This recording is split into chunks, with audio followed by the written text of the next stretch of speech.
नमस्कार। आज के व्याख्यान में आप सबका स्वागत है। पिछले व्याख्यान में हमने अन्नम भट्ट के द्वारा रचित तर्क संग्रह में प्रतिपादित गुणों में परिमाण नामक गुण तक अध्ययन कर लिया था। पुस्तक में 24 गुणों का वर्णन किया गया है, जिनमें से हमने 6 गुण पढ़ लिए। आज हम 7वें गुण से अध्ययन प्रारंभ करेंगे और आज कुछ गुणों से संबंधित ज्ञान प्राप्त करने का प्रयास करेंगे, जिनमें प्रथम है पृथकत्व नाम का गुण। ये क्या होता है, इस कौन कौन से द्रव्य में रहता है, इसका हम ग्रंथ के अनुसार ज्ञान प्राप्त करेंगे। पृथक व्यवहार कारणम पृथकत्वम सर्वद्रव्य वृत्ति। पृथकत्व नाम का गुण होता है। क्या होता है? कारणम, कारण होता है। किसका कारण? पृथक व्यवहार से कारण, पृथक व्यवहार का कारण। पृथक व्यवहार क्या होता है? वह व्यवहार जिसके आधार पर यह कहा जाता है कि यह वस्तु दूसरे से भिन्न है, यह पदार्थ दूसरे से भिन्न है। इस तरह का जो पृथकता या भिन्नता परक व्यवहार किया जाता है, उस व्यवहार का जो कारण होता है या हेतु होता है, उसे पृथकत्व गुण कहते हैं। कौन कौन से द्रव्य में ये रहता है? सर्वद्रव्य वृत्ति, ये सभी द्रव्यों में रहता है। यहाँ एक जिज्ञासा हो सकती है कि अन्योन्याभाव से ही इस पृथकता का ज्ञान हो सकता है, फिर पृथकत्व या पृथकता नाम का गुण अलग से मानने की क्या आवश्यकता है? तो उसके उत्तर के रूप में हमें यह ज्ञान होना चाहिए कि वह जो अन्योन्याभाव है, वह एक पदार्थ को दूसरे के अभाव के रूप में प्रतिपादित करता है। जैसे यह पुस्तक कॉपी नहीं है या यह घट पट नहीं है, तो यहाँ हमने उस पदार्थ की केवल दूसरे से नकारात्मक भिन्नता जानी, उसका सकारात्मक रूप क्या है, इसका बोध हमें नहीं होता। जबकि पृथकत्व गुण किसी पदार्थ की सकारात्मक सत्ता को प्रतिपादित करता है, तो यह पदार्थ के अस्तित्व का पृथक से बोध कराता है, उसकी भावात्मक सत्ता का बोध कराता है। जबकि अन्योन्याभाव एक पदार्थ को दूसरे के अभाव के रूप में प्रस्तुत करता है, नकारात्मक रूप में प्रस्तुत करता है। अगला गुण है संयोग। संयोग क्या होता है, कौन कौन से द्रव्य में रहता है? तो इसका वर्णन इस तरह से है। संयुक्त व्यवहार हेतु संयोग है। संयोग नाम का गुण होता है। क्या होता है? हेतु, कारण रूप।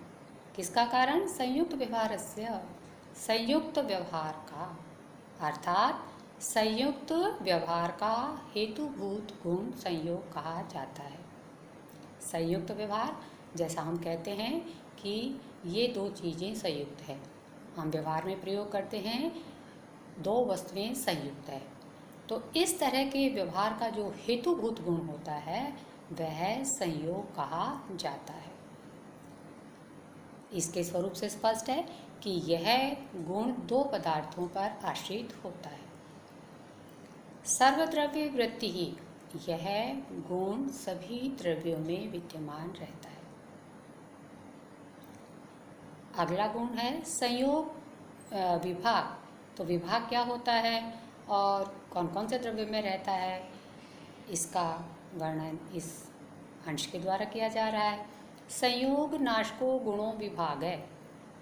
संयोग से नाशक गुण विभाग है। संयोग का नाशक गुण विभाग होता है।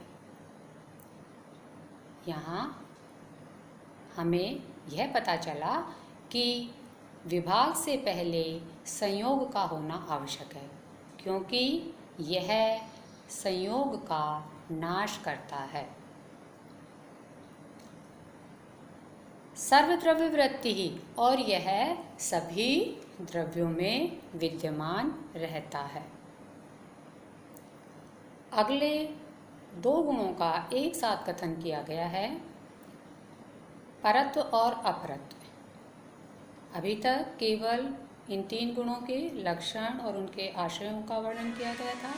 यहाँ इसके स्वरूप, इसके आश्रय और उनके भेद आदि भी बताए जाएंगे।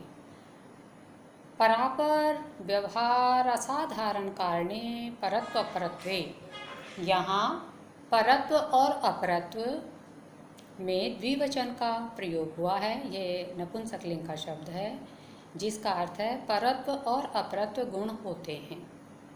क्या होते हैं? असाधारण कारणे, असाधारण कारण होते हैं। किसके? परापर व्यवहार से, पर और अपर व्यवहार के, अर्थात वह हेतु या असाधारण कारण जिसके आधार पर पदार्थों के पर और अपर का बोध होता है, उसे परत्व और अपरत्व, उनको, उन दो गुणों को कहा जाता है। यह रहता किसमें है? पृथिव्यादि चतुष्टय मनोवृत्तिनि, यह पृथ्वी आदि 4 द्रव्यों में तथा मन में विद्यमान रहता है। पृथ्वी, जल, तेज और वायु, इन 4 में रहता है। इनके साथ साथ यह गुण मन में भी विद्यमान रहता है। यहाँ आगे भेदों को पढ़ने से पहले पर और अपर को या परत्व और अपरत्व को थोड़ा आसान शब्दों में जानना आवश्यक है। पर को हम लौकिक बोलचाल की भाषा में कहते हैं परे, और अपर को कहते हैं जो परे नहीं हो, अर्थात नज़दीक। तो पर का अर्थ है दूर और अपर का अर्थ है समीप। तो इस गुण के द्वारा हमें पदार्थों की समीपता और दूरी का बोध होता है।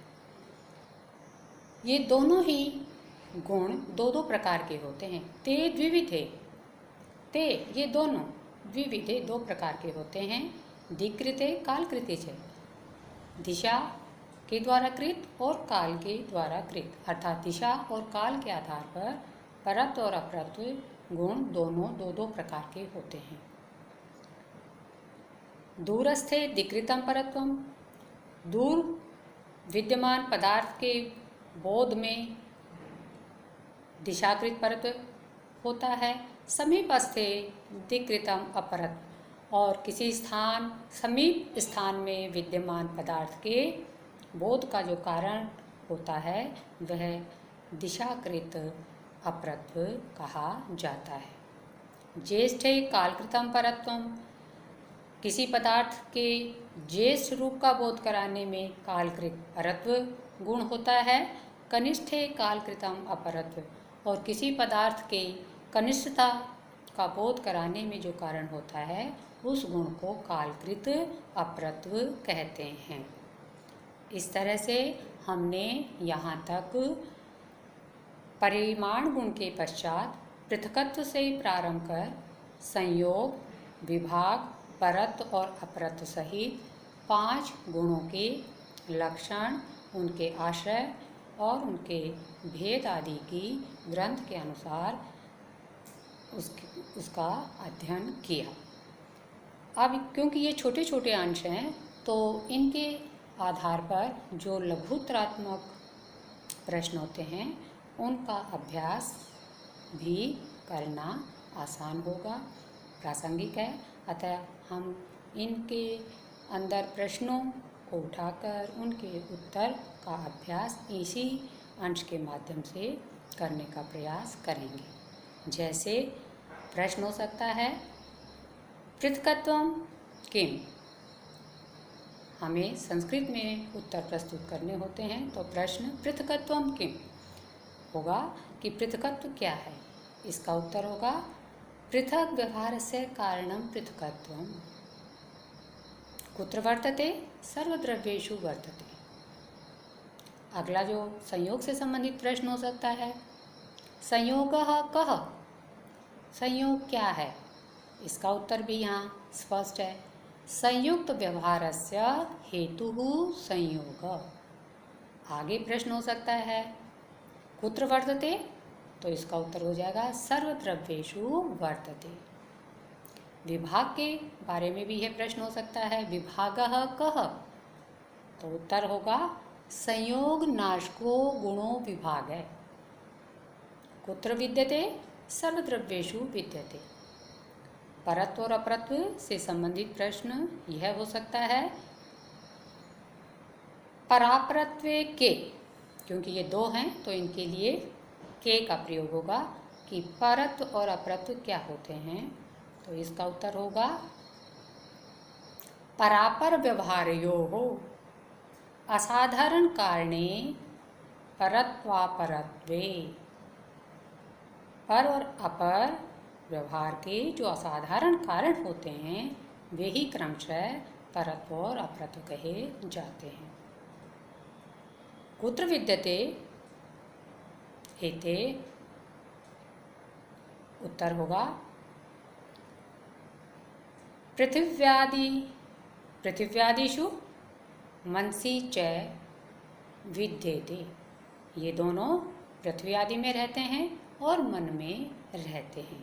क्योंकि गुण दो हैं तो यहाँ पर क्रिया भी द्विवचन की आएगी। इस व्याख्यान में इतना ही। आगे के गुणों का अध्ययन हम आगे के व्याख्यान में करेंगे। आप सभी प्रसन्न रहें, सुखी रहें।